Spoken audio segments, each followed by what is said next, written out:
Marcos, capítulo 14. Dali a 2 dias começaria a festa da Páscoa, com 8 dias de duração, e a festa dos pães sem fermento.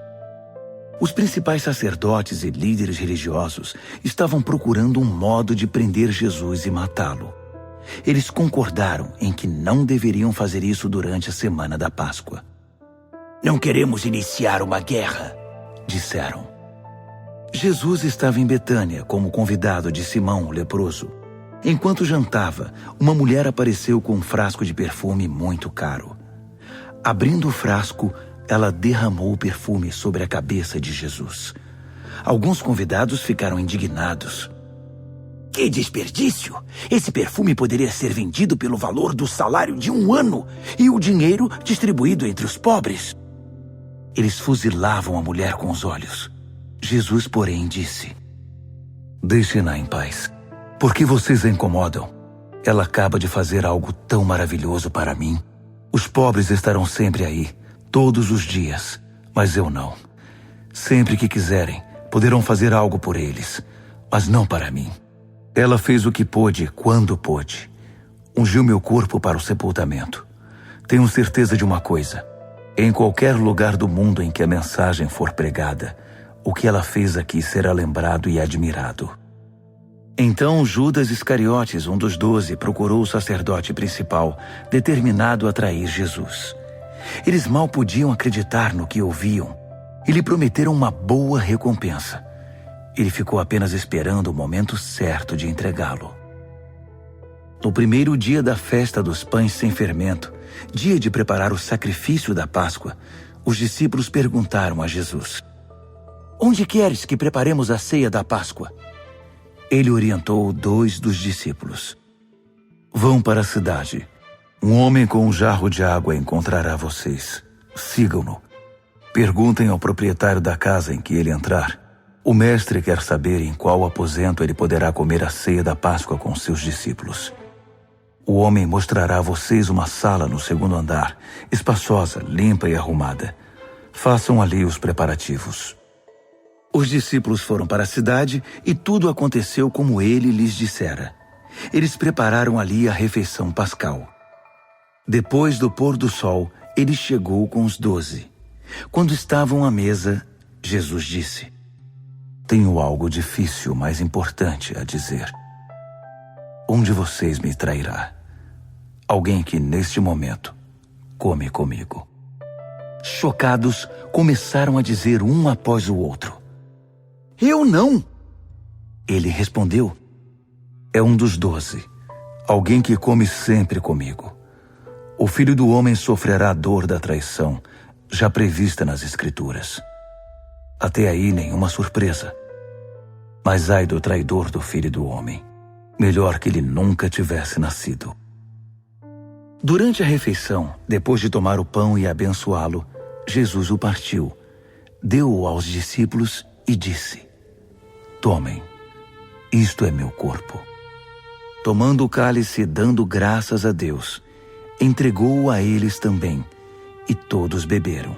Ele disse: "Isto é meu sangue, a nova aliança de Deus, derramado em favor de muitos. Não beberei vinho outra vez até o dia em que o beber no reino de Deus." Então eles cantaram um hino e foram para o Monte das Oliveiras. Jesus alertou-os: "Por causa do que vai acontecer comigo, vocês irão se dispersar. Isso é para cumprir um texto das Escrituras que diz: Vou ferir o pastor, e as ovelhas ficarão desorientadas. Mas depois que eu ressuscitar, irei adiante de vocês para a Galileia." Mas Pedro, todo afoito, declarou: "Ainda que todo mundo fuja, eu não fugirei." Jesus respondeu: "Não tenha tanta certeza. Ainda esta noite, antes que o galo cante 2 vezes, você vai me negar 3 vezes." Pedro protestou, falando sem pensar: "Ainda que eu tenha de morrer contigo, jamais te negarei." Todos os outros disseram o mesmo. Então eles foram para um jardim chamado Getsêmani. Jesus disse aos discípulos: "Fiquem aqui, enquanto vou orar mais adiante. Levando consigo Pedro, Tiago e João, ele mergulhou em grande agonia e declarou: a tristeza que sinto é uma tristeza de morte. Fiquem aqui e vigiem comigo. Indo um pouco mais adiante, prostrou-se no chão e orou: Paizinho, Pai, tu podes me livrar. Afasta este cálice de mim. Mas, por favor, não seja o que eu quero, mas sim o que tu queres. Quando voltou aos discípulos, encontrou os 3 dormindo e disse a Pedro: Simão, você veio para dormir? Não pode aguentar nem 1 hora? Fiquem atentos. Orem sempre para que não caiam em tentação antes mesmo de perceber o perigo. Uma parte de você está disposta a fazer qualquer coisa por Deus, mas a outra parte simplesmente não reage. Depois disso, voltou ao seu lugar e fez a mesma oração. Retornando mais uma vez, ele os encontrou dormindo. Eles simplesmente não conseguiam manter os olhos abertos e não tinham nem como se desculpar. Ele voltou pela 3ª vez e disse: Vocês vão dormir a noite toda? Minha hora chegou. O Filho do Homem está prestes a ser traído e entregue nas mãos dos pecadores. Levantem-se. Vamos. O traidor chegou.